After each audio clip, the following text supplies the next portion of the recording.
Ladies and gentlemen, boys and girls, welcome to the TNet podcast. Like, comment, share, subscribe. Click on that bell for notifications. We got some upcoming shows for you guys. Let's see here. On the 10th of November, we have Mark Scandato from Shutdown. That's going to be at 5 p.m. Eastern Time. That's a Sunday. I got the Happy Casualties on the 13th. That's a Wednesday at 8 p.m. Eastern. Jerry X on the 24th. That's a Sunday at 5 p.m. Eastern Time. Aaron Dahlbeck from Bane, Converge, Only Crime, and Be Well. That's going to be the 1st of December at 5 p.m. Eastern Time. Just confirmed Rob Fish from 108, The Judas Factor, and Resurrection. That's going to be on the 8th of December at 5 p.m. Eastern Time. Please show up to that. That's going to be my birthday weekend. So it'll be awesome. And as you can see here, official merchandise, hellsheartco.bigcartel.com. Use code 20 for 20% off your entire order. First, I would like to thank Chris Raffini from Overthrow for setting this up. Really awesome guys.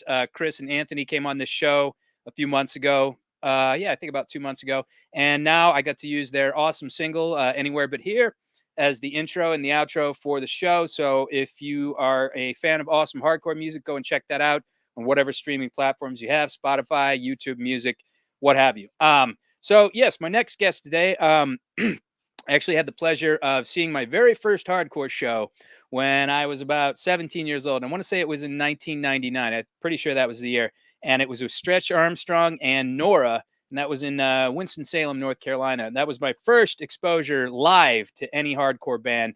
Actually got to audition for these guys' successor band, The Sleeping, when I was up in Long Island. Had a label that put out one of my old band's releases, and they were doing auditions. So I figured, hey, why not?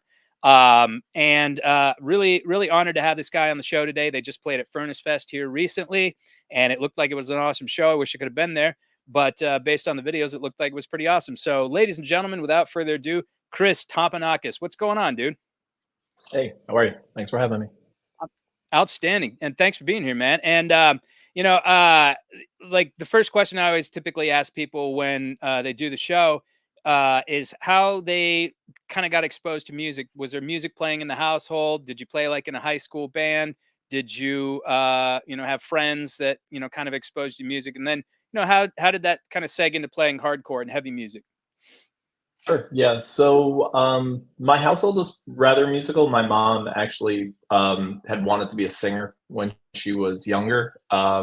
She was really into like doo-wop, early Beatles, the Carpenters, things of that kind. My father was actually a drummer, and he was into like Sabbath and Santana and later Beatles. So we always had records kind of playing throughout the house. And I remember my first exposure was always to vinyl, and I was kind of drawn to the records like that my dad kind of had, and that was really my first foray into music. When I got a little bit older, I started to listen to where I sort of first discovered like MTV was kind of my first segue into different style of music that wasn't maybe not necessarily on the radio, but like it was sort of just a bit adjacent to it. I remember hearing like Morrissey, like Everybody Loves Sunday, and being like, I like this. I didn't know different genres at the time. So I kind of first started to get into like new wave that was sort of coming up. And then a lot of my friends actually used to skate, and we used to go down to the local rental, like VHS rental, video rental store. And we used to watch like skate videos. So that was really the first time I started to hear about like bands like Circle Jerks, Black Flag, stuff like that, and being like, this is different. What is this? I kind of like this. What's going on? And then I did have a friend in high school who's had an older brother and an older sister, and they used to go to a local venue that was actually the next town over from where I grew up.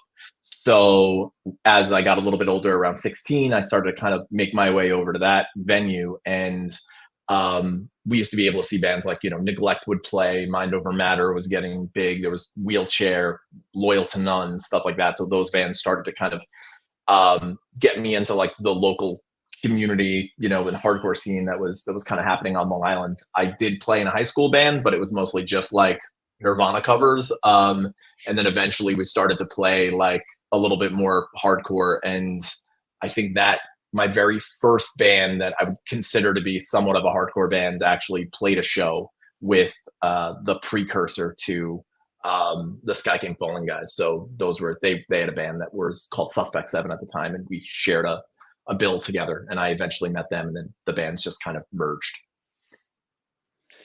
And, you guys grew up in what seems like a really eclectic scene. I know Glassjaw's from Long Island, Silent Mhm. Majority, and then they had that band later that was called Blood Red. Yep.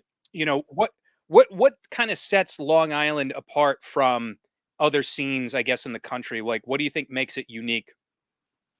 Yeah, I think it's interesting. I don't know how shows were back when I was first going to shows, but it was always very eclectic. Like we would always have bands. Like I didn't consider hardcore to kind of be like a genre in a way, right? It was more like the community. It didn't matter what band or what their style was. There were plenty of bands that were quite different, that were either more, emotive or more like metal, etc. That I think were just kind of playing shows. Like you take the bands that you just mentioned, right? You take a band like Glassjaw, you take a band like Silent Majority, you add like VOD to it, Mind Over Matter to that, Neglect on top of it. Like those were all the bands, even a band like Inside, those were all the bands that were just, in my opinion, just so different and kind of showed the different sort of genres or styles that were happening. I don't really know what made Long Island quite the melting pot that it became, or even that it was. It was just sort of like, I think the exposure of bands that were playing in the city at the time in New York. Um, it's, to me, this was the scene I grew up in. So I never saw anything, different than what it was. I did have a friend from college that I went up to Connecticut, and there were bands that were up there playing like Cable and Union Suit and some other, bands of that kind that were happening up there, and being like, wait, they have a scene very similar to my scene that, was all local bands that, so it was just sort of this weird, I guess, sort of thing that I didn't realize, and how insulated it was at the time. To me, I think a lot of it really came down to the fact that Long Island had not only like a pretty thriving scene, but it was also like another place for bands to play from New York.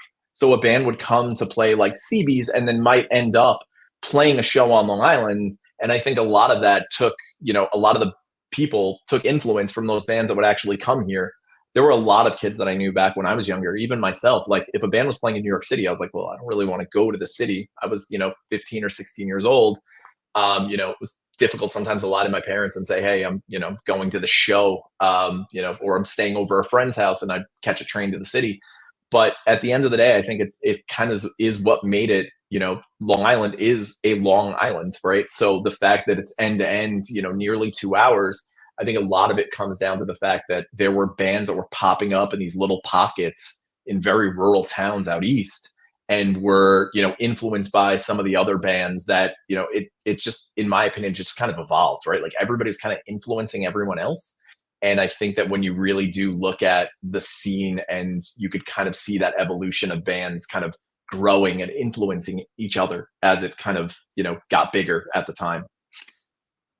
Yeah, you guys, from what I experienced up there, really, you had that uh the fact that New York was so close, and I remember going with the label manager, had the opportunity to go see Glassjaw, Hot Water Music, and Sparta, and we ended up taking the train into the city, and I was like, man, this is awesome. Like you Yeah. guys are close enough to a big city that gets like, all these bigger acts, has all these really awesome venues, but you've got the like seclusion of being in, kind of a more, I don't really know, because I guess you'd call it like a suburb almost, but like there's, Yeah. It's a pretty suburban is that area is that outside the fair to city. say Yeah. that it's like a suburb?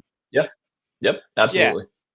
So it was really nice, because I don't think the South really gets that, and you guys are in close proximity to, kind of all the other states in the Northeast, like Connecticut and like Mhm. Massachusetts and stuff. So it really kind of helps to unify that scene. North Carolina and the South, they don't really have that so much, and I guess you could say we were always kind of, like envious of the fact that you guys kind of got like, exposure to, like I said, different networks and different scenes and whatnot. And you know, um, I guess that begs the question, when you guys did come down to North Carolina, Carl Severson was actually telling me this story. He was saying that, whenever they were getting ready to play. I guess a lot of the people that were there to see Stretch Armstrong, and you know, Stretch Armstrong was on Solid State Tooth and Nail Records, and that's, you know, kind of typical like Christian label or whatever.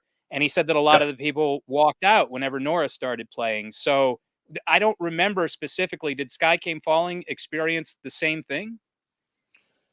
I don't recall. Truthfully, we had already been down to North Carolina before that. And you know, we always North Carolina to some degree was kind of like a second home for us in a lot of ways. Like we knew a lot of the folks that were there. We played there pretty often. The shows were always great. I think our first show down there was with Harvest. At I'm trying to think. It might have been in Charlotte, maybe. So we had done a couple of shows down there already, and we were. I do remember how those shows came about. I mean, we had been talking. I'd become friends with Stretch Armstrong simply because I reached out to them after hearing one of their tracks on Songs from the Penalty Box. And I was like, what this? I listened to it nonstop. It was before the album had come out. And I was like, I have to know more about this band. So I somehow managed to get in touch with them. And we ended up talking. And at the same time, I believe it was, they had played up in New Jersey and Carl saw them for the first time and was like, this band's incredible. I want to sign them. And they were already on Solid State at that time, just didn't have the record out, which is how he ended up putting out the vinyl. So we had already Right. signed, to Ferret. So it was kind of this really, it all had come together so nicely where Carl wanted to put out Stretch. We wanted to play with Stretch, and they were like, hey, let's do a weekend down here together. And believe it or not, the one show that we played, I don't know if it was Winston-Salem or what show it was specifically, but that was the first time we actually met and played with Hopesfall. Oh So wow. yeah, they were one of the bands that were on. They were the opener on one of the 3 shows or 2 shows that we played with Stretch. So it was kind of funny the way that it all came about. And you know, some of the guys from Hostful still remain close friends of ours to this day. So it's really nice to kind of see how that all kind of played out and came together. But yeah, I don't Yeah. really remember anybody leaving specifically. But there was actually at the time, like we had a lot of Christian imagery and at the time as well. So I think a lot of folks really did think we were more of a Christian band when in actuality we were not. Yeah, I remember that "To Forever Embrace the Sun" had like the crosses on the cover, and I think the reissue didn't have that artwork, did it?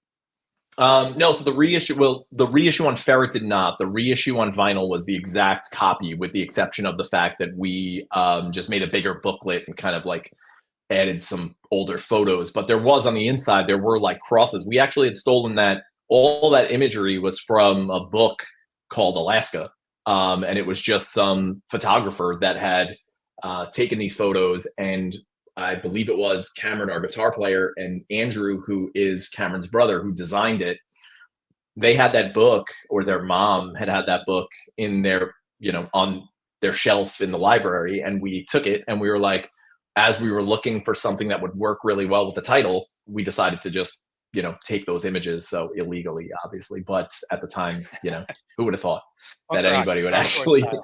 you know, exactly. Like we were like, oh, you know, the fact that, you know, even if we had done, you know, I think if we had done 1,000 of those at the time, I'm sure we would have been, you know, blown away. But it ended up being, you know, Sure. quite a bit more than that. But we were definitely, you know, had no idea. I think we even credited the photographer in the artwork. Like we were like, oh, Okay. just in case anybody finds this, you know, let's put their name in there. So, you know, just in case so we don't get in trouble.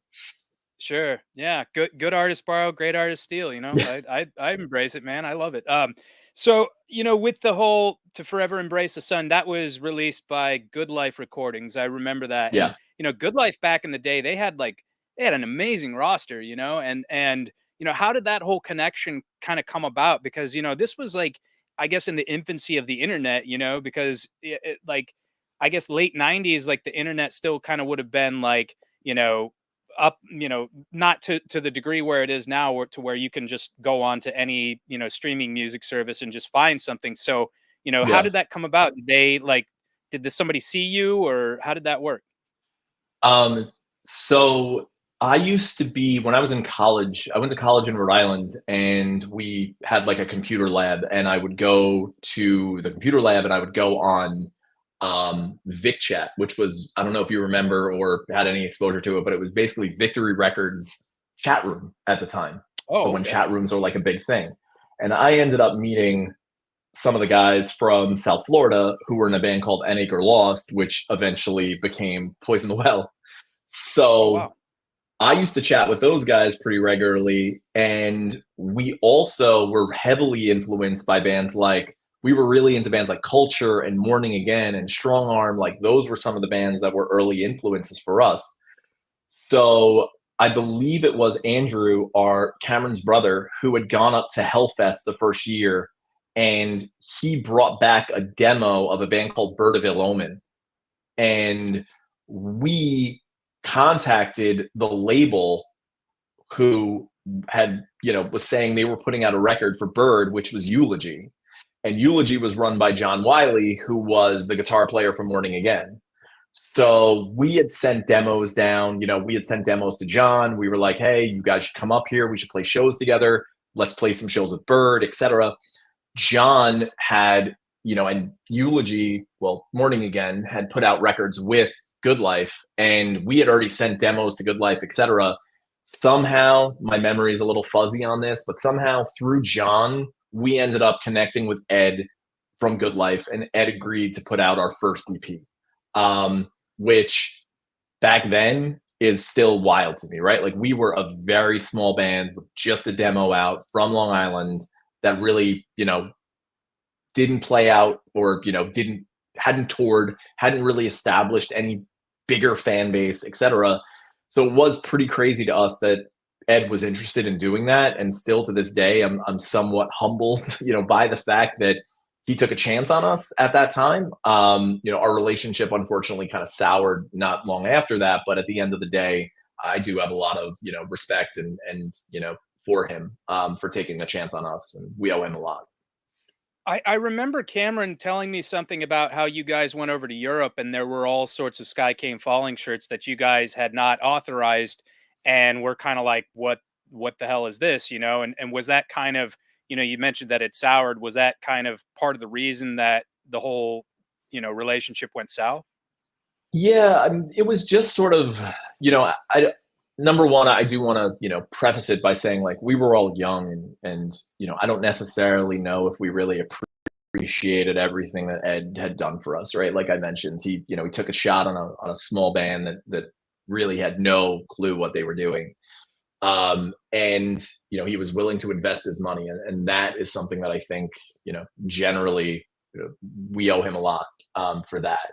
I think the thing that it really came down to was, number one, we had received like a handful of CDs, right? Like we had received probably 50 or 100 maybe when the record first came out, and that was all we got. Like that was, we were buying records from him.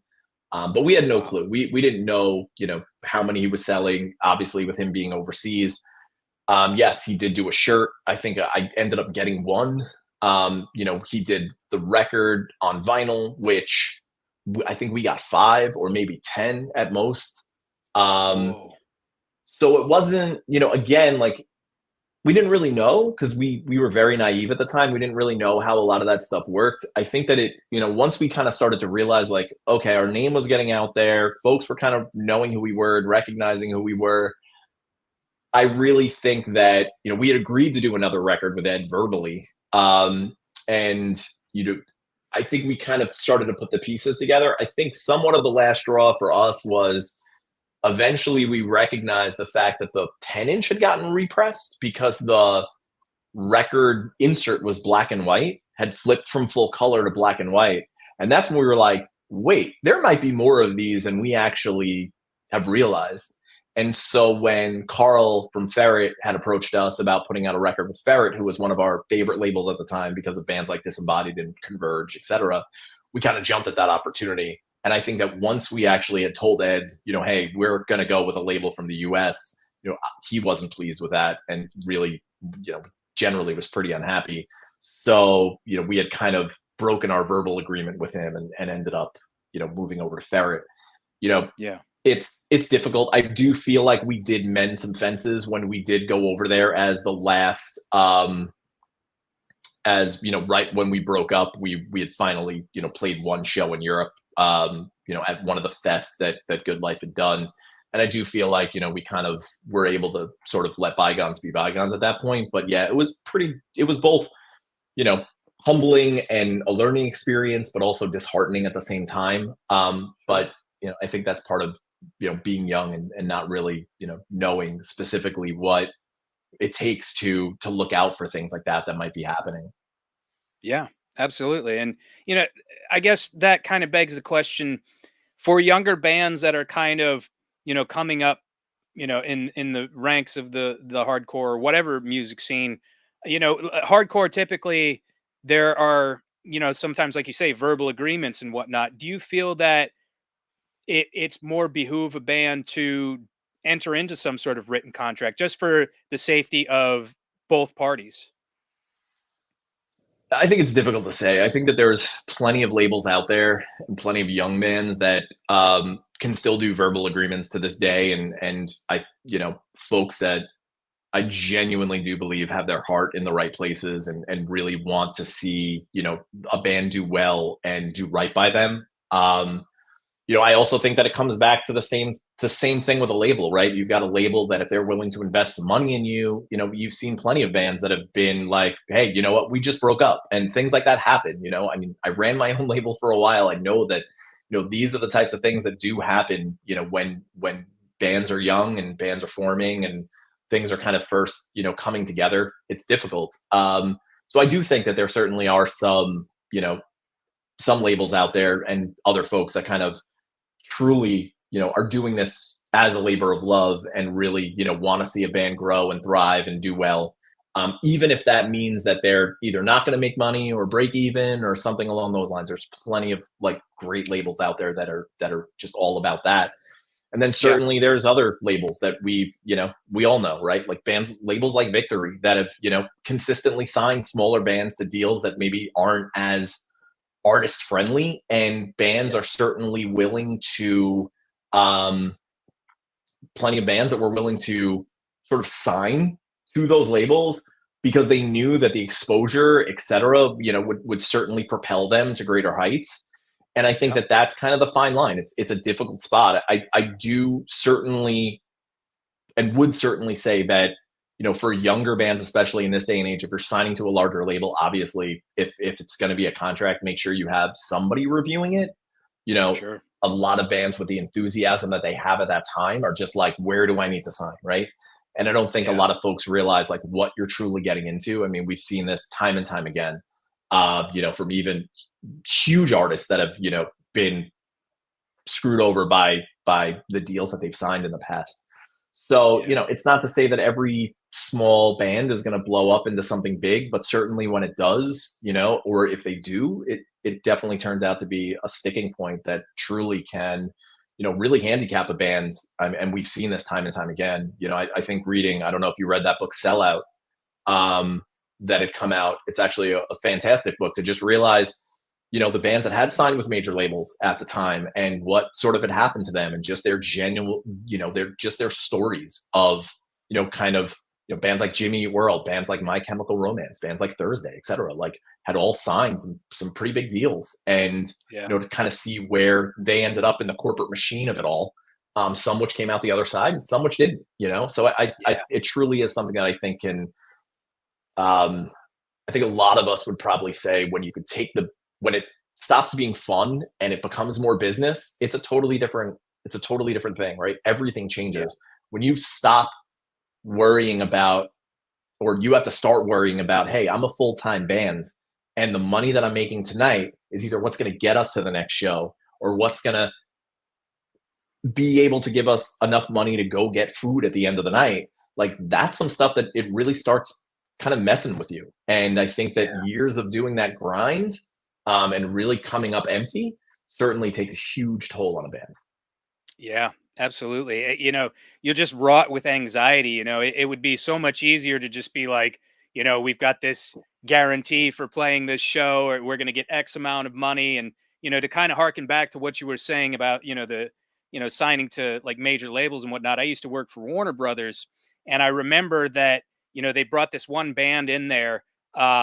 and God, I don't even remember who they were, but they had to be like 18 or 19 at the time. And I was just like, I don't know what kind of deal they're offering these kids, but I hope it's good, because I've heard things go sideways like so many times, and I just was like praying that they were gonna like, be able to, flourish and come through it all, and so yeah, that's a major concern, I guess, for a lot of artists as to whether or not it's going to be, I don't want to say lucrative, but at least, yeah, like you said, sustainable, and so that kind of leads to my next question. 1021, you were mentioning, Carl Severson from Ferret Records put that out, which that whole roster, that era of Ferret Records was incredible. Like they had some of the best bands, and I loved that release, 1021. It was amazing. You guys started to add a lot of melody and different instrumentation into it and whatnot.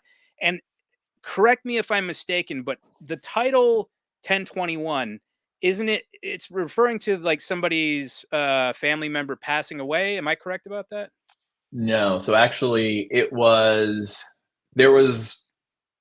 I would say that title has a little bit more behind it than originally let out to be, and probably, I believe, for the most part, a lot of folks believe that it is, based on like a date from a girl and I had broken up and things like that. But there's a little bit more to that. It's kind of like, yes, it was based on a date that that a relationship of mine at the time in college had ended.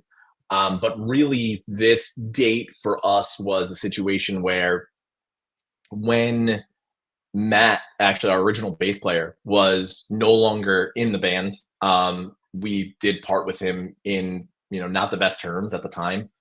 And that was, in my opinion, really an integral part of the band.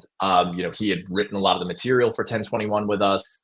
At the time, I very much do believe that the band was really this core group of individuals that, we were all kind of at the same place in our lives at that time, right? We were all young, we were all coming out of high school, going on to college, etc., and kind of finding our place in the world. And when we first signed to Ferret, it was a really big thing for us, like, looking at their roster and knowing that they were a label that we looked up to and we wanted to kind of put out a record with.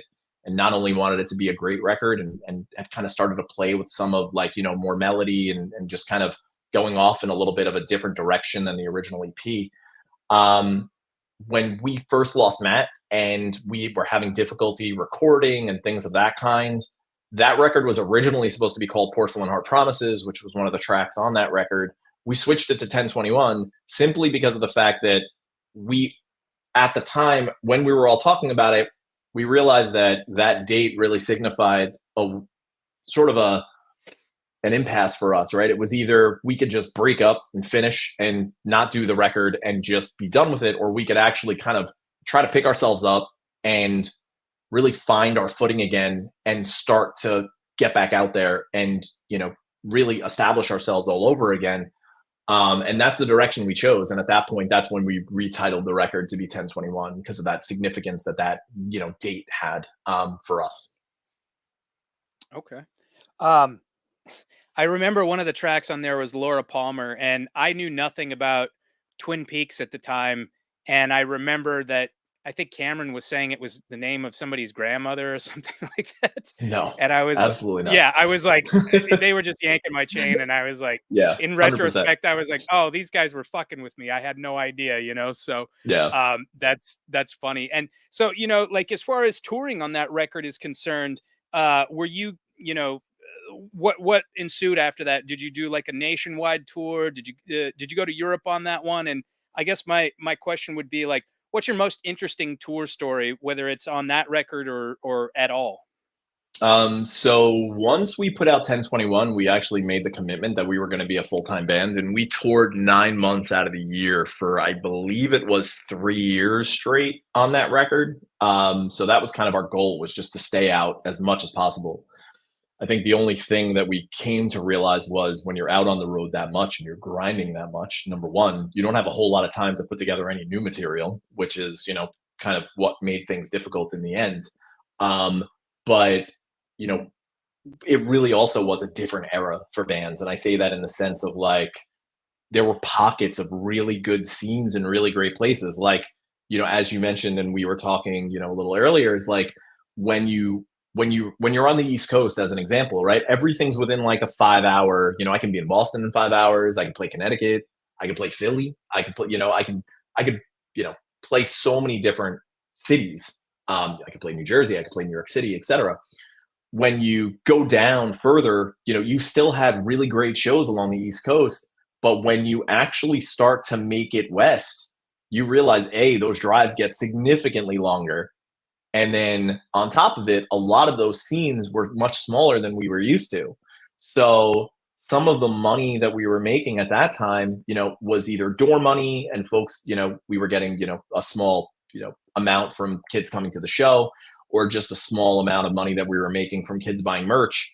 And a lot of times those big shows that we were playing in areas like Chicago was just enough money to get us all the way to the West Coast to play like Right. Seattle, and then down. And then we'd kind of be burning through all of the, the funds that we had to get to Texas. And then from Texas, we'd burn through all of those funds that we had to get to kind of the panhandle. So it was just really something I think very different to experience at that time, was the fact that, there were all these different scenes in all these different areas. And, some were in much, more rural areas where folks didn't have a lot of, money.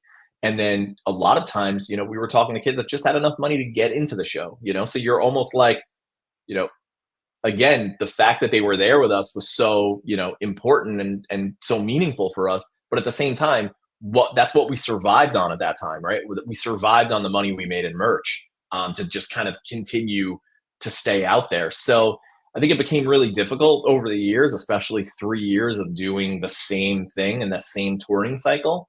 I'd probably say the most interesting for us, at least for myself, was kind of seeing the way a tour. We ended up on Warped Tour on a couple of sporadic dates in various cities, because there was a smaller stage that was run by punkrocks.net at the time, when the internet was kind Oh of yeah, just yeah, kind of yeah, slowly was kind of in its infancy, right? yeah. Um, they had hosted a stage with much smaller bands, and to kind of see the inner workings of the way that Warped Tour, had operated, that was a world we'd never known anything about, right? So like, you're talking about, you know, you're seeing much bigger bands. You're seeing at the end of the night where one band's responsible for cooking food for the other bands and kind of having like a cookout. You're also seeing where other bands had drivers, right? We did not. So you're driving some of these crazy 8-12 hour drives at night after playing the show just to get to the next place that you need to be. Yeah. Because for Warped Tour, if you're not at the gate at a certain time for a band that's playing, you're not getting in. So there was a Wow. lot of that I think really opened our eyes to kind of the inner workings of the way that, I wouldn't say corporate, but like the way that a festival kind of operates, and just how Sure. difficult it is to kind of pull all of that together and keep everything in check. So yeah, that was probably the most interesting experience, as well as just getting to see some of those bands that we had looked up to as well, right? Like just being able to see bands like Hot Water Music, on the regular, or Bad Religion on that was kind of a big thing for us too. Was that the year that I guess that I went one year and it was like Thursday was really kind of breaking out, and then I think Age of Thursday Ruin was played there, one on yeah. the smaller stage. Was that the year you guys played? Sounds right. If Thursday were there, I'm not sure how many Thursday did. I think this might have been '03, maybe. It was either '02 I or think that's '03. yeah. I think that's when I went. Um, Was the Damned on it? that I don't remember. I do remember the one thing that I remember that, well, there was the drive-through stage was there, which I don't know if that was there other years, but the drive-through stage was, had bands like Finch on it, and, Starting Line. Those bands had obviously started to get really big. Newfound Glory were there, etc. And then the other band that was there that was very small at the time and then ended up becoming huge by the time Warped Tour ended was The Used. Oh yeah. So that was when their debut came out. So we actually watched that band play very small stages to then just watch them just catapult their way onto like the main stage, as an example. It was a Crazy pretty how that wild works. experience. I Yeah. saw My Chemical Romance play to like 10 people. I was like, and it's crazy to see like, when these bands, and I mean, respect the bands that do, kind of have that good work ethic and are able to kind of, blow up and do what they love for a living, because I think, I don't know. I want to say that every band kind of feels like they want to, you mentioned that you were doing a full-time gig with Skycamefalling. I'm sure that everybody wants to be able to ascend to that point, whether it be punk or hardcore or not, because you just want to do what you love and just do it all the time. Oh, for sure. I think that, it also was a time where you were watching bands kind of, uh, the bands that I think would more or less be our peers, right? You were watching bands like Poison the Well, Thursday, as you mentioned them, some of those other bands that were really starting to gain that momentum, were either signing to much larger labels. Hot Topic had kind of become a really big part of the scene where they were, kind of getting, t-shirts and music out there. CDs were really big at the time. Labels like Trustkill, Victory, Ferret, etc., were all kind of having their heyday. So I think that it was, granted, you just wanted to grind it out to see if it was even a possibility, right? Like, what would it Sure. take?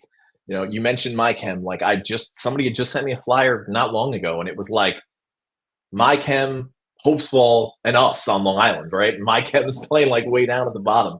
So it's just So funny to good. see that like those were, some of the bands that we were playing with and some of the bands that I would consider our peers, were exploding at the time. And I think Yeah. it really wasn't necessarily any kind of like secret sauce. I think that there were a lot of bands that really had something special, but also were hard workers, and you just wanted to commit to that and figure, is this something that could take us to the next level? Is this, can we make a living doing this? And I wouldn't even say living comfortably, right? Like, we just wanted to make enough money so we could continue to do what we wanted to do, which was play Yep. shows and write music. Yeah. Yeah. And that's a pretty, like, simple goal, simple aspiration, it's crazy that you mentioned that too. I remember we opened for Say Ocean with Anthony Green, and that guy just like blew the hell up, and then went and did Circa Survive and did his own solo Yeah. shit. And like, it's just so crazy how that happens that way. And speaking of merchandise, I remember a shirt that you guys had that was a Heineken mock, and that shit hmm was hilarious. And who came up with that idea? That was actually me. I believe it or not. So I was the only one in the band that was straight edge at the time, and I don't know what it was. Like, I think we were always really not good with designs. Like, we were always struggling to find a design. I was always like, hey, let's, like, we'll hire someone, but it was also difficult because we really didn't have the money.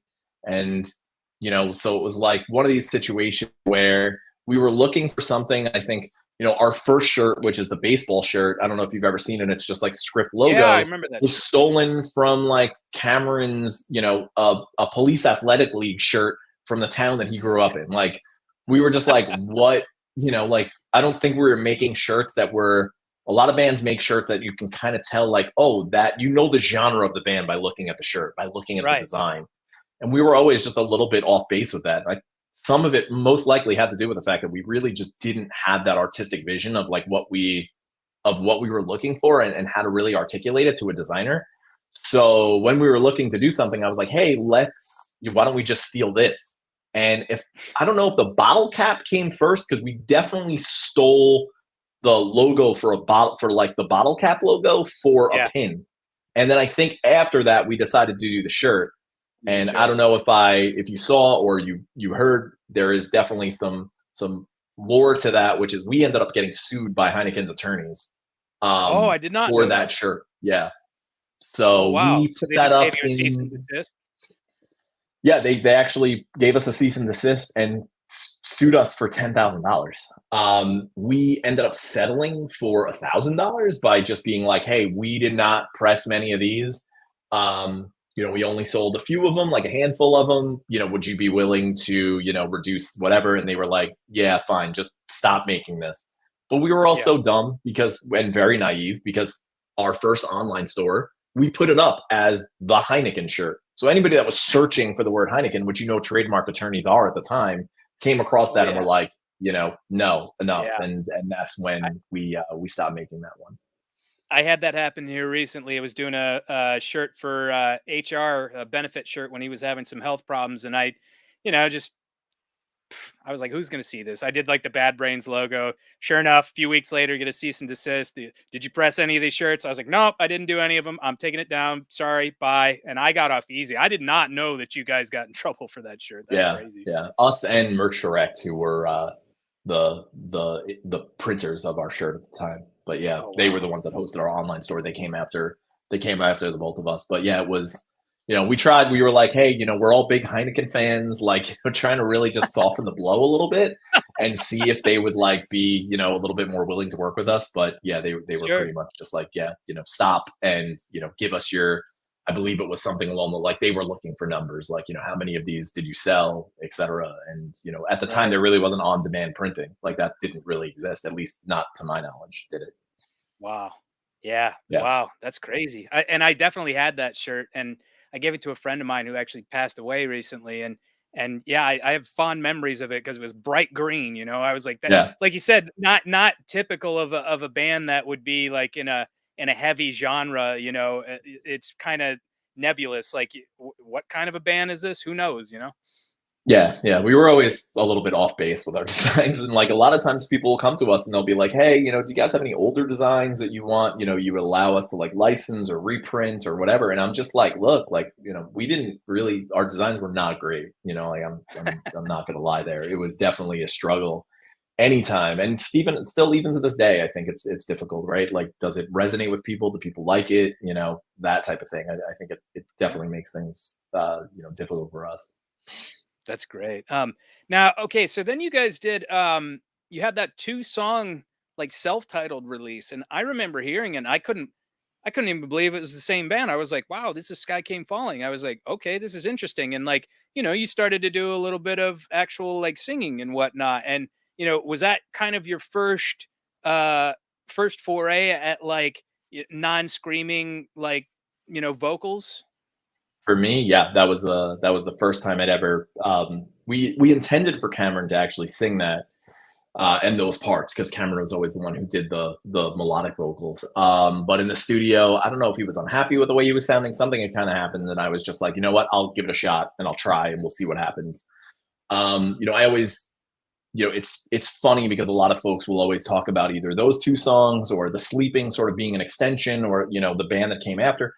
But the other thing that I don't think folks really understood is that, Sal had joined the band by that point. Joe, the drummer, so Sal had played bass, Joe was playing drums. Um, those two individuals joined the band right at the very end, and they were the ones, or not, Joe didn't actually play on that, but the band that recorded that EP was myself, it was John, and it was Cameron. Our two guitar players and myself. The other two, the rhythm section was totally different, and we had gone through so much by that point. I will say, and I don't know looking back on it if it was purposeful or if it was really a way for us to try something different. We never intended for those songs to come out. They were definitely demo songs, and we were trying something different. We actually were recording that for other labels to see if there was interest in putting out a full length with someone like Victory or EVR or another label that we were another bigger label at the time. We were also listening to a lot of like more melodic music. I think Code 7 had put out The Rescue, and that was like one of our Oh, favorite records at the time. oh God, We yeah. were all really into that. So we were really, we had toured a Thursday. We were kind of moving in different directions as far as like the genre and like that we were listening to and getting into and really all agreeing on. So I don't know if it was purposeful. I don't know if it was just more of a, natural progression, but those last two songs were, kind of an attempt to move in a different direction, kind of, I wouldn't say like find something bigger, but ultimately see if there was something that, if the old style maybe was holding us back. I don't know. I don't really know kind of where our heads were at that time, but I do think that like we were sort of feeling that the band was kind of coming to a close. So I definitely think that was kind of our last ditch effort to really put out something and see if it caught on with people. It is funny because I have probably for 15 years just kind of never spoke of those two songs. And in recent times, it's a lot of folks have contacted us and been like, hey, are you going to put those up on streaming? Are you going to re-release those songs? Like, I really love those songs, and I'm shocked that they have really, like, with some people, have really grown to love them over time. Yeah, I do cringe a little bit because I'm not like, a singer by any means, so like my voice sure. is definitely a little foreign for me to hear recorded and actually singing. Yeah, But yeah, I definitely think that to some degree there were years where I thought maybe that had like tarnished whatever you know legacy we might have had. But in recent years, it's kind of come back to for folks, reaching out and being like, "Hey, I love those songs. How come you guys don't play those songs?" And I often have to explain to them it's a very different band that wrote those songs as well. So, yeah. it just really is two different bands in a lot of ways. I kind of have always drawn like little like eras. There's like three eras of the band, and that was just really the latter part of it all. Do you feel like there's any album or song, I would say, that's probably more personal to you that you really kind of connect with then? I think with Paper Wings, that's actually the song that I wrote about my grandmother's passing. Um, so that song, I think lyrically, I definitely feel like, I don't know if there was really like, I'd written that song, I'd written the lyrics to it, and then we had written the music to it. The piano actually came after the fact. So a lot of what was coming together in the studio. And really it just felt very organic. Like the way that song all came together, the way that it was structured, the way that kind of the piano really has the fade in and the fade out, like kind of the intro and the outro of that. Like I really do think it kind of conjures a lot of the feelings that I have, surrounding not only, my grandmother's death at the time, but also just, the general way that I was feeling. Um, when we were writing those songs in particular. I think that's the one that if I had to say like there was a track that truly exemplifies what my feelings are toward the band, and it would definitely be that track. It's a beautiful track. I love that piano intro. I mean that album is just, there's so much like melody and there's so much, different instrumentation. I think that really kind of, sets you apart from, your peers and your contemporaries at the time. I love it. I think it's great. Awesome, thank And you. the uh so yeah, the two songs, and then the band, you know, didn't really you mentioned that that was kind of your last ditch effort to kind of find something. So what kind of happened after, you guys didn't really get that opportunity? Where did the bandmates go? What did you guys do in the interim? Did you play anything after Sky Came Falling? Did you play in any other different projects? Yeah, so we did, and we could have signed to Victory at the time. We ended up breaking up instead. We never got to like the table with an offer, but we knew the A&R. We were in touch with them and decided to go our separate ways. I think it really just stems from, just like we had talked about a little bit earlier. It's the fact that like after a while, it kind of felt like a job, and we didn't want Yeah. it. Once we took a step back and we realized like, hey, we're not on tour. We're not grinding it out for 9 months out of the year. Now we have a time to like look back and say like, okay, is this what we really want to do? Is this what we want to pursue? Is this where we want to go? And I think once we all took a really good hard look at that, some of us realized, like myself, I was like, I never went to college. I dropped out of college to pursue this band, and I want to go back and get my degree. Other folks wanted to pursue different directions, right? Like Cameron wanted to pursue more of a melodic direction. Um, Cameron, Joe, and Sal ultimately formed The Sleeping, and, went in that direction as well.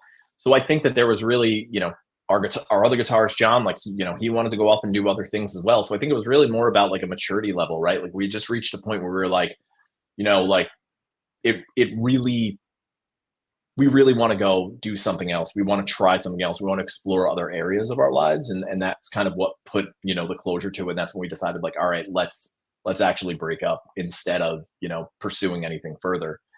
I think it took Yeah. me years. I ran my label. I ran the label One Day Savior for a while, which I ran for another couple of years after that, until kind of the industry sort of took a turn, to where I was like, once CDs kind of faded out and digital really had become a much bigger thing, I stopped doing that. I took a really long break from playing music for a while, like meaning from being involved in music, from going to shows. Like I took a very long break, probably something like 5 or 10 years. it wasn't until a little bit later I ended up joining a local band. I actually wanted to start another label, and I went to a show to go see one of the bands that I wanted to put out, and another band played called Divider from Long Island, and they were just so heavy, like just the loudest band I had ever heard, and their drummer was incredible. And I was like, "Who is this band? I've got to check these guys out." Like, ended up buying their record. Um, Talked to them a little bit. Eventually, became friends with the drummer, and their singer left, and so I ended up joining that band. They asked me to try out. I ended up joining that band. I don't even know what year it was now. It's been about 10 years since the full length came out. So I probably joined that band maybe in 2011 or 2012. We did some touring for a little while. We went to Europe for a little while for a short tour. Um, and, played sporadic weekends where we could put out a full length. And, the band kind of went its separate ways. And that was really it. Like I didn't really, you know, Cameron also had, stopped playing in the sleeping. So a lot of us, I think, kind of just had faded out of music by that point, right? Like we were on to different, other areas of our lives. And, it wasn't until recently when we all, we had played some sporadic reunions here and there when folks, had asked, we were like, why not? But Yeah. otherwise it was definitely something that I think we had really put behind us. How did the connection with Furnace Fest come about? Was it, had you guys played Furnace Fest in the previous years? And I know this year I guess they're saying it was the last year. I don't know why they decided to end it. I don't know all the intricacies of that, but how did you guys get connected with that? And kind of what was the response like? I only saw the camera angle of you guys from the the front of the stage. I couldn't really see anything that was going on in the crowd. So yeah, how did you Sure. get connected, and what was that like? Yeah, so we had played Furnace Fest, I believe it was 2002. I don't know what I still, the details are very fuzzy on this because somebody else had asked us about this not long ago, and I can't seem to connect what tour we were on with that show. I feel like we drove specifically for that and didn't play anything else on the way down to Furnace Fest and back. Wow. I remember that our van broke down at the time, and we had actually blown a head gasket somewhere in Tennessee and rented a vehicle to get to Furnace Fest, and then drove home in that Yeah. rental. With that, they reached out to us the year after COVID, and asked us if we would be interested in playing. I had actually, I have a son who had some pretty serious medical complexities. He was born during COVID, and he was on a ventilator. He had a trach. COVID was very, very real for us at the time, and we were still isolating, and quarantined by the time that we were asked. So I had, informed them. I said, "Look, guys, like we very much appreciate the offer, but this isn't something that I can risk at this point, especially to be practicing regularly and trying to get back, up to speed to, to be able to be, performance ready at that point." The next year that they did it, we reached out to them and we said, "Hey, I know you guys asked us last year. We're in a position to do it this year." By that point, it was already like a very late in the game, and they were like, "Hey, if anybody cancels or something changes, like we'll keep you guys in mind." By the Yeah. following year, which obviously was their last year, which just happened, was when it all really came together. I would say honestly, it was quite an experience, like nothing I had ever experienced before, right? Like I'd mentioned, Warped Tour, it's a totally different vibe we had obviously played, Hellfest in the past. It just seems like the sense of community, the sense of camaraderie, the fact of people supporting each other, and really willing to just people that were, even in the Furnace Fest community, like the Facebook group, like everybody's just openly supporting each other, like really just genuinely like very nice people. Yeah. Everybody that we engaged with there, like folks were just helpful and courteous. Like I can't say enough great things about the people in attendance, the people who put it together and work, and the people that work for them. Like everybody was just so supportive and so great. And I can honestly say being a part of that experience was something I'm like tremendously proud of, to actually just have been there. Even if I was just somebody that had gone, I would have been, just to be a part of that, I think was really great. But Yeah. then not only to perform. As far as like our responses, from I know you saw some of the stuff that was like footage from when we were on the stage, etc. We couldn't have asked for more. Like, we're not one of those bands that people are like we're not like a beatdown band. We're not one of those bands that kids are going to kill themselves over. To have people stand there and watch us and kind of bob their heads was enough for us. I'm not there for to see kids crowd killing themselves, and we've never been a band like that, right? Like, I don't think we ever were. We were somewhat of the antithesis to that, to some degree, Yeah. when we had first started. But just really to talk to people, I think, was the most important part. And the thing that really resonated for me was the fact that a lot of kids, we were behind our merch table. At least one of us was there the entire time. Whether that was Andrew or myself or Matt or others, we really tried to stay back there just to talk to people and just to connect with people, because I think that there's a lot of bands out there, and I'm not knocking any band, right? Like, if you do this for a living and like want to stay backstage and have somebody sell your merch, like, I totally get it and I understand, right? Like, it's a very different vibe. But for us, like, and having not been a band in so many years, to come back and connect with people and talk to people again was really the most important part for me. And I will say that having people come up to us and be like, hey, my dad listened to you, or I wasn't born when your record came out and I recently discovered you guys, like, that stuff, like, that meant the world to us. Like, honestly, like, Yeah. just to be able to connect with people in that way and talk to people and just genuinely have conversations with either people that like us, or even if they didn't, just to come up to us and just, hey, I saw you guys, and so on and so forth, and reconnect with so many of like the bands and people that we had once, that we had lost touch with, was really, was honestly really a great experience for us, for sure. Yeah. And I wanted to go this year, and my health kind of prevented me from going. And you mentioned the Facebook group. I just see, like, yeah, like you said, like, this incredible sense of community here that I don't think I've ever experienced in at least on online communities. Whereas, like, people are like, oh, I met my wife here, or I met my husband here, like, I proposed to my wife here, like, oh, I'm bringing my kids here, things like that, and it's just like, they're like, "Oh, it's gonna be the last year. Oh, do you remember this?" And, like, all this reminiscing, and it just seems like it was really incredible. And I kind of hope that they do it again. What's the reason for that? Why did they? Is it a cost issue? Is it like a logistical issue?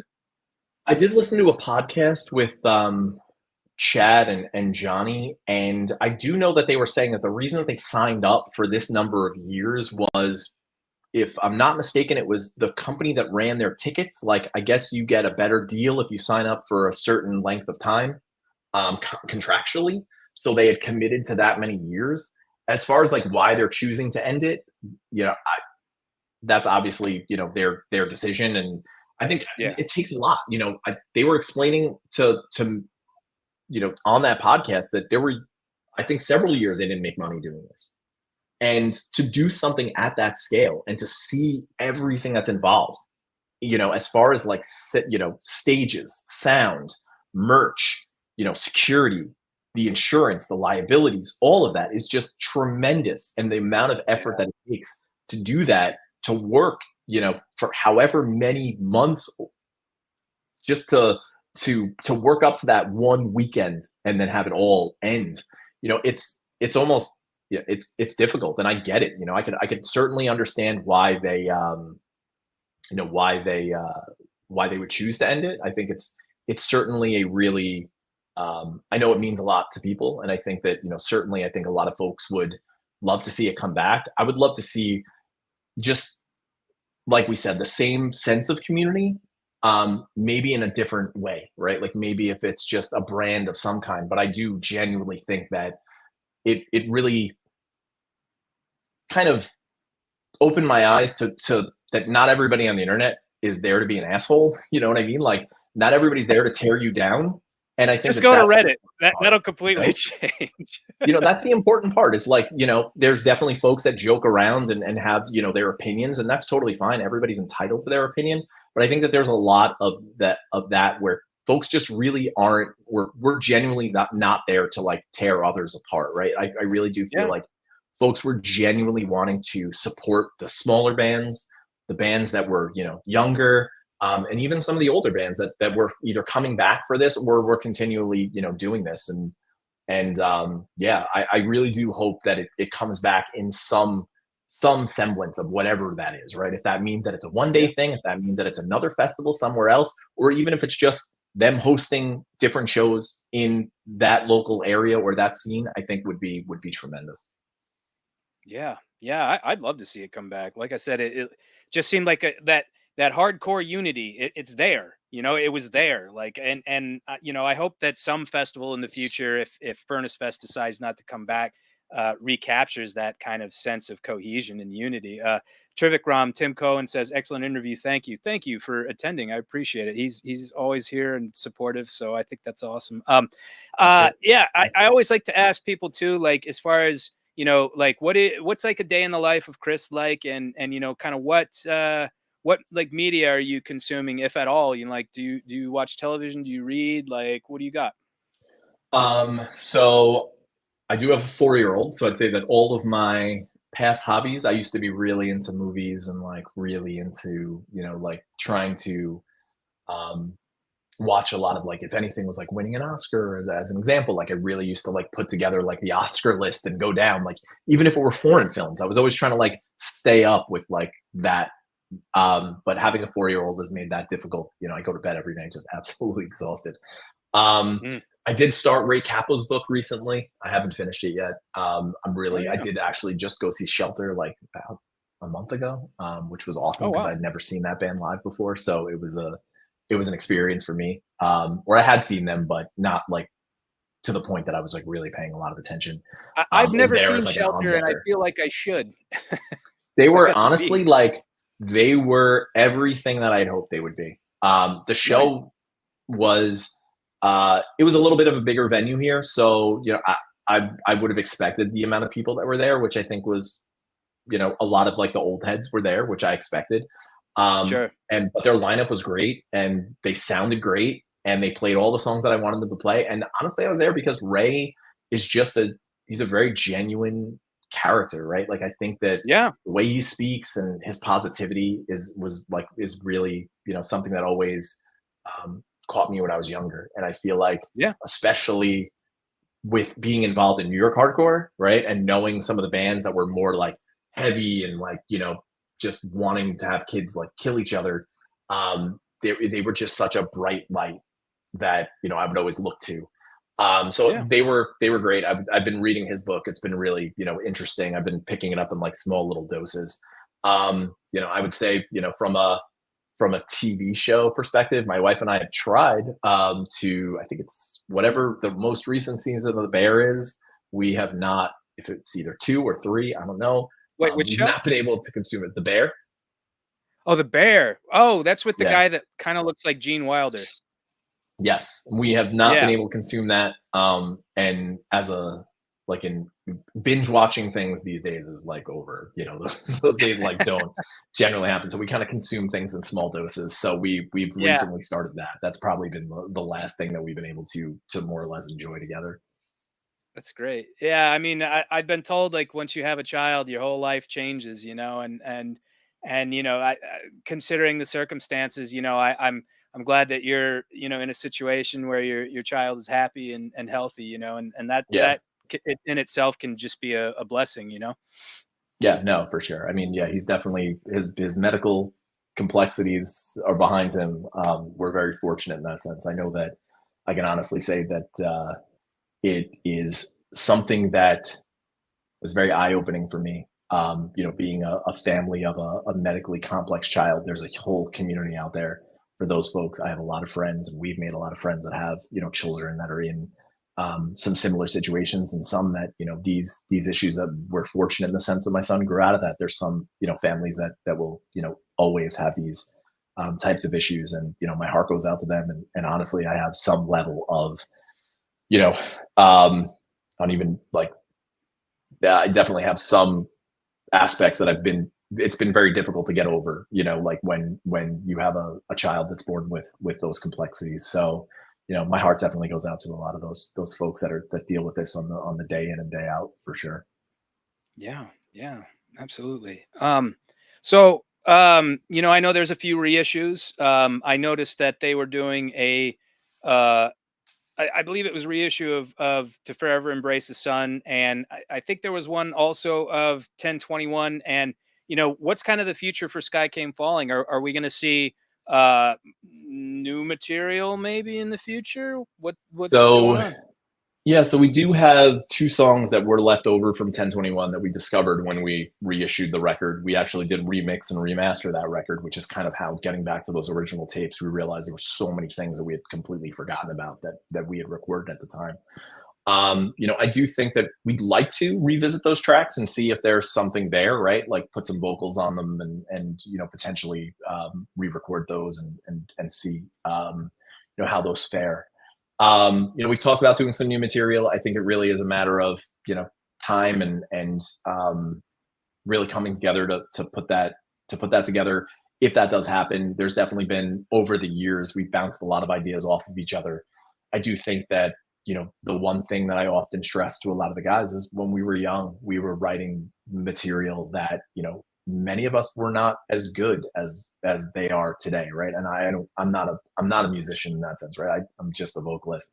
But like, Cameron has come so far. Matt, you know Parker, Andrew, like, everyone's a much better player. And there is some aspect of me that's always afraid that you won't recapture the thing that made your band, um, the thing that people love about the band that you play in, right? Or there's so many bands that have come back in recent years and put out records that I'm just like, ooh, man, I wish they never would have put that out, right? So there's that aspect of me that's a little bit afraid of that. And I just want to make sure that whatever we do, is kind of holds true to who we are, and um, doesn't necessarily tarnish anything that we had done previously. Not to say that there is some kind of legacy, because I don't want to speak in that way by any means. But what I do want to obviously say is the fact that, like, I would just hate to put out something that's just so unlike the band altogether that, like, why did you even put the name on it, right? Like, why didn't you just Right. say it was something new? So Yeah. there's always going to be that's going to hold me back a little bit from really committing to something until it's sort of done. Yeah. Or it could be something, completely where it's like, it leads into a new chapter. It's one of those things. Yeah, you never know. Uh, Tim Cohen, you seem to be from Long Island. Did you ever play a show in the Hamptons? Nope. I don't know if the Hamptons ever had a scene, but when I was younger, I was doing shows in Greenport, which is the other fork. So Long Island having like the fishtail, we were doing shows at the top fork, or the North Fork, which nowadays is where there's still, like, there's a lot of vineyards there, etc. And we used to do shows there at a yoga studio. And we had a ton of bands come. We had Bane, who you had mentioned is going to, Aaron's going to be with you. We had Bane come out there. We had Race Trader come out there. Oh We wow! had Indecision's first show in New York with Holy their shit! with Artie on vocal. It Oh was wow! actually quite wild out there, simply because kids from that area at the time didn't really have much to do. So the shows out there were always packed, and they were always a good time. But that's actually almost like an hour and a half for me. So we used to drive all the way out there to do shows, and it was always a good time. But it was always a pretty cool scene that existed out there as well. I appreciate Trivik Ram here. What are your favorite foods lately? What foods don't you eat? So I am vegetarian. So I would say that my wife makes some fantastic tofu dishes.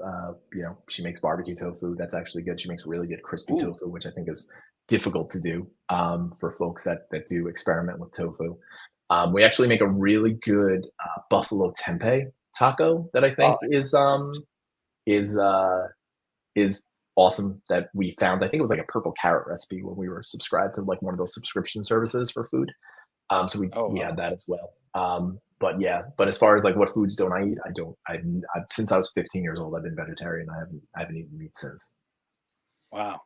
Yeah, I had a tofu scramble today and it was excellent. It was great.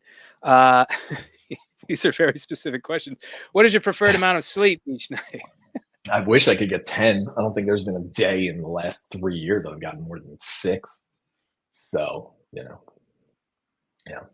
Let's see. What else has he got? When you're not blasting your rock music, what is your money making profession?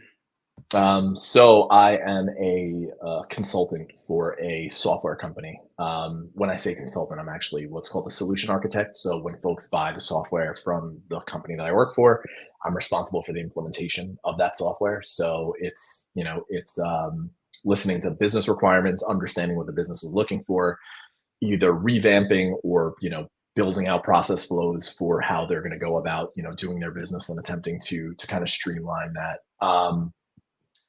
With that, I would think that there actually is a very natural progression to folks that play music, and kind of like I always want to say like the band dads, right? Because like I was always like the band dad, the one that was always like, we got to wake up at this time, we got to make sure that we're here, we got to make sure that we're there. Like I was the one doing all the coordination. I Yeah. really would love to talk to others that were in bands that toured as much as we did and be like, there's got to be a direct correlation here to like project management and like those other aspects of what we do, because simply because that's what it was, right? Like coordinating merch and all of those other things was like the big thing for me. And I feel like the the profession that I have is not that far away, right? It's like it's still herding cats, no matter which way you want to slice it. Yeah, I guess it helps that you were the sober one in the band too, because I know it would probably be difficult to, have somebody that wasn't be the kind of, overseer to get everybody to up and moving. Uh, Triv, I'm going to start charging you for super chats here. What is your astrological sign? What is your humor, Greek or temperament? If those terms mean anything to you. So yeah, I'm not really big on the astrological thing. My wife is though. I am an Aquarius. I don't, I feel like sometimes it's like very, like it's very. I don't know how to explain it. Like I've always felt like those are just such generic, like things of like, oh, you're very this, and like all of us can kind of see ourselves in that, Yeah, right? Like, definitely. I would say, from a personality standpoint, I am quite sarcastic. I do have a bit of a dark sense of humor, which I think at times has not served me well. Simply because some folks don't necessarily understand my humor. I think I've done a lot of growing up, even in recent years, right? Like even in the last 10 years, I feel like that's a big thing for everybody to just kind of like, we should all be learning something new. We should all be growing. We should all be learning from our mistakes, etc. I feel like as when I was younger, right, I would be very much somebody who would be willing to put others down, um, from the perspective of, um, either out of jealousy or out of anger or any of that, right? I was very cut and dry, very black and white, very willing to, if you don't see it my way, then you can't see it at all, right? Like that's it. Like I'm willing to cut people out of my life. I also think that coming from a straight edge background at the time, and not everybody was like this, right? But I always had the sense of like entitlement or like I was better than certain people. And there was a little bit of that when I was younger as well. So I really do also feel like that kind of played a big part in, in growing up and kind of learning from my mistakes, especially because, at the end of the day, I think that there's, especially, after my son was born, et cetera, like just some level of compassion that I've kind of, an empathy that I don't necessarily know if I had many, many years ago at all. Yeah. I remember they had that shirt that said straight edge means I'm better than you. I was like, Exactly. whoa. Like I do feel right. There was like some aspect of that. Like it wasn't just me, right? Like it very much felt like that was kind of the background that I came from. And I was sort of one of those people that was like, hey, like if you can't see it from my side, if you can't understand where I'm coming from, then there's no commonality here, right? Like I can't look across the table and work with you if we don't see eye to eye on the certain, on certain things that mean so much to me. Over the years, I think that a lot of us have kind of mellowed out. I think that a lot of us have learned that, there's more than just, playing music. There's more than just, being in a band, right? When that's Yeah. everything to you when you're 20, it's very easy to kind of be willing to push others down or be willing to, kind of do what it takes to just make it, right? And I feel like Yeah. nowadays, now that I'm older, I just kind of feel like, I'm able to look back and be like, hey, I'm quite a different person from where I was back then and who I was back then. So I think that, it's kind of something that I am, happy with the growth that I've had in my life. Yeah, I remember Throwdown, they had a shirt that had a Navy SEAL trident on it. And, I wanted to buy one of their shirts. I was like, I'm not straight edge. And they're like, that's fine. Like buy a shirt, whatever, and that to me was like really kind of validating, because I was like, here I am. I just enjoy your music. And I think it's great that you guys are such an awesome band. And here you guys don't mind that I'm purchasing one of your, shirts. So I thought that was incredible. I guess would lead to another question. Like, did you ever experience any sort of adversity, whether it be like with band members or any other bands on the road because of straight edge versus non-straight edge? Um, I think there was always times that I think folks were, especially like folks back then would be asking like, "Oh, are you guys a straight edge band?" You know what I mean? And like, or Yeah. are the same that it would come with, "Are you guys a Christian band?" Right? And then folks that would be willing to just denounce, right? Like, "Oh, you're not, then I'm not supporting you or I'm not into you." Right. That was always one thing that I think was always prevalent in the scene at the time. Because I really do feel like the scene at the time, especially like a lot of people were looking for bands that had a stance, like you believed in something, like that was the thing that you stood up for. That was the thing that, you know, more or less was what defined your band. And I feel for us, especially, and this was definitely something where I do feel as though this was something we did consciously, was the fact that we didn't want to be in one of those, like we didn't want to be considered a straight edge band, we didn't want to be considered, obviously we didn't want to be considered a Christian band, we didn't want to be considered this or that, simply because of the fact that like a lot of what we were doing was we wanted to write heavy music and we wanted to play, a genre that we liked, but we were purposefully putting very poetic lyrics over that. I that was Yeah. what we were looking to do. Like I always found it interesting that bands were, or kids would be there that were like, tough guys that were out there, and they would really be like screaming those lyrics back to you. And that was always something where I was always like, man, like it was kind of this juxtapose, right? Like this both sides. So I do feel Sure. like that was something that we really consciously were doing, like trying to kind of put those different elements into the music and into the lyrics that weren't necessarily something that was not necessarily, I don't want to say happening at that time, because that's not true. There were a lot of bands that were doing it before us, but I feel like we were trying to do it to music that was a bit heavier than a lot of the other bands were at the time, because there were plenty of bands that I think were had those emotional lyrics, and but the genre was different. I mean, that was the genre that I grew up listening to, which the term has been a bit bastardized to this day, which is like the screamo genre, was very different Yeah. back then, so I I would say hate that, that too. yeah, That it's they've a little bit, completely like co-opted a different type of music with it. yeah, Yeah, it's irritating. exactly. But like that's, when we were talking about it, was bands like Seisha, it was bands like, Inkwell, it Orchid. was those bands. Yeah, exactly. Like Yeah, those are the bands that we would mostly associate that term with. And nowadays I'm right. like, I don't know what, when I hear that phrase, I'm like, I don't know, am I gonna get the MyChem or am I gonna get the, the band that, but it is nice that a lot of bands lately have been really looking back to the bands that were in that genre, that were, Sure. wild, like, essentially, I mean, look at what Orchid just came back and their shows were packed. Yeah. Yeah, So it was that's nice to true. see them kind of get their due as well. And you've also got to kind of consider too, that's probably how some of the guys like in, like Minor Threat and all those bands that were in the 80s, Gorilla Biscuits, like when bands like Earth Crisis and Hatebreed start to come out and call themselves like, hardcore, they're like, what is this shit? Hardcore? Like this isn't Right. anything like what Right. I grew up with, So it's always kind of that like, changing of the guard where it's like they kind of repurpose the names of the genres and whatnot.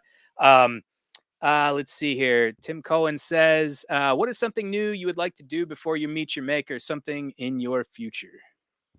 So I was telling my wife the other day, I still would like to see all 50 states. Um, I've not seen all 50 states.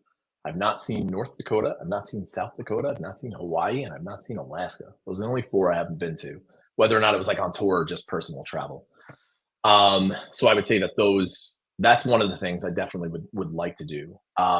Personally, I'd also like to go to Iceland. There's a few like little, bucket Oof. list vacation places I have that I think that we would, I'd love to, we just started to take my son on vacation. We just, Furnace Fest was actually our first vacation as a family. So I brought my son to Atlanta. We stayed with my family that's there. So that was just kind of like testing the waters to see how he would do. I really would like to take him to Disneyland and some other places like that, or Disney World. I'm sorry, some other places like that I'd like to do, and some experiences that I'd like to have with him. From a band perspective, we were talking about this recently. I would love to go to the UK with the band. I would love to go to Japan. I feel like Japan is one of those things that um, we've always talked about doing and never had the opportunity. I think we'd like to do something in Europe that's proper. I think that would also be great. I do know, we would like to actually get out to the West Coast again as well, just to kind of do like a small little run, if that's going to be possible or in the cards for us at some point. So those are some of the things I'd probably say, I'd like to experience for sure, both personally and as a band as well. Japan is amazing. I spent a year over there, and I would go back in a heartbeat. It's incredible. Totally worth it if you get the opportunity to Yeah, go. we've been seeing Uh, some bands that are like, like that have been there recently, and I've been like, man, like, what does it take, right? Like, what does it take to get there, right? Like, that's one of the yeah, things I think we've been out of it for so long. And when I say out of it, like, we haven't been a part of the scene, like we obviously we're part of our local scene here, et cetera. But like, what it takes to get over to those places, we never did them when we were an active band, right? So what does it yeah, mean to actually be able to do that now? I just don't yeah. know. They've got an incredible scene, and hey, if anybody's watching or listening, get Sky Came Falling out to Japan. Shibuya, Roppongi, Harajuku, any of those places, incredible. Great venues, great scene. Tim Cohen says maybe you should go to Antarctica, and I'm jealous because you did, and that's on my bucket list. So could be like Metallica, first band or second band to play in Antarctica. Yeah, I don't know if that's in the cards, but as far as from a band perspective, but yeah, definitely, definitely. So I'm a huge, I'm big into nature. I'm big into history. So those are some places, and some things I definitely would like to do. Do you keep up a lyric book or a writing book for music coming up? So I do. I have consistently written lyrics. I don't actually keep a book. I mostly, and it's probably just such a terrible way to write these days, but notes app. When I think of something or something comes to mind, I'll put it in my notes app. I'll kind of like revisit it. I wrote a lot when my son was young, so there's a lot of those things that I'd like to definitely put down. To music at some point. I'd say now a little bit less. I definitely still have a lot to draw from over the years that I've kept up with. I'd say I definitely don't actively write as much as I would like to, simply just because I don't really have a lot of space and time. Let's see. You ever done a 24-hour interview? Maybe tonight. It's also one of those things that I would like to do before I meet my maker. So yeah, if we want to keep going, I don't know how thrilled my wife will be or my son will be, but we can try. We actually already tried to turn the doorknob a couple of times. So Yeah, yeah. That being said, uh, you know, um, one last question for me.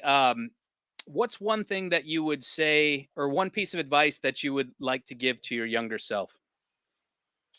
um, I definitely think it's about compassion and about empathy. I think that I often didn't recognize and realize a lot of the struggles that a lot of folks are going through. Right? Like I think that I was a very focused, and I think it's good to be focused at that time, right? But I was very focused on the task at hand, which was either the band or my career, and I've often kind of pushed others down when my goal has never been that, right? Ideally it's you're trying to lift people up.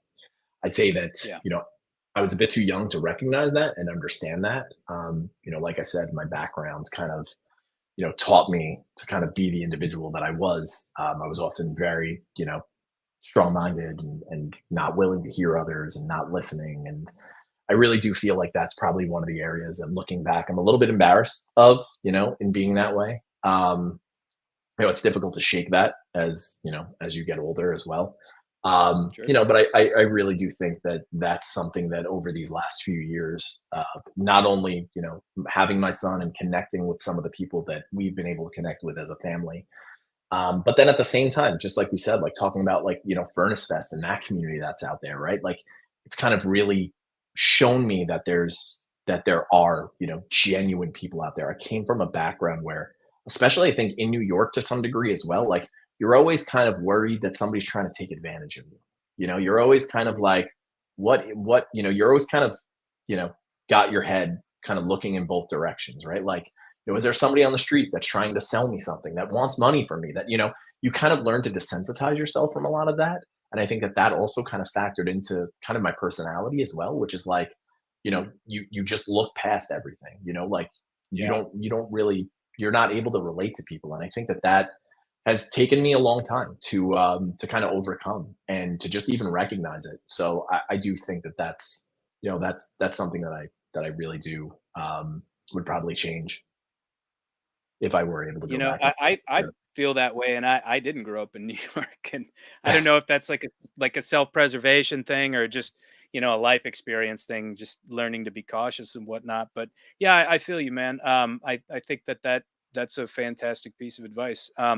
Well, dude, I want to thank you so much for being on the show. This has been a really awesome conversation, and you know, um, I will be sure to post links to you know, anywhere that you can purchase the record, and you know, if there's any sort of, you know, future merchandising as far as like shirts or anything like that, I'll put it up there, and I'll promote, and I'll do all that stuff. So I really appreciate you you know, taking the time to come on the show, and I appreciate everybody that was in the chat. I thank you so much for engaging.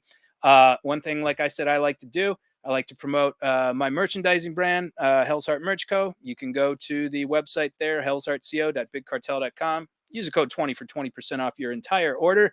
We got movie themed t-shirts. We've got a few hardcore bands that we do t-shirts for. So check it out. Please support. They're really nice, wonderful feeling Bella Canvas tri-blend t-shirts. They feel soft. They're amazing. So please check that out, and please support Skycamefalling. And you know, they're going to be doing some reunion shows. If you're in the area, check those out. Anyone you want to shout out real quick before we go? You know, thank you for having me. This was great. I really appreciate it. Thank you to the guys from Overthrow for connecting us. I think that was I do know they were the ones that made that initial contact. So we definitely Yeah, appreciate it. Yeah. And thank you to everybody that listened. Thanks to everybody that supports us. You know, it means a lot to us. So thank you. absolutely. All right, everybody. Thank you for tuning Awesome. in. Join us next week for Mark Scandato from Shutdown. They've got a new EP coming out on Equal Vision. So everybody, namaste, job bless, be good. Thanks so much, guys. We appreciate you. Thanks everyone.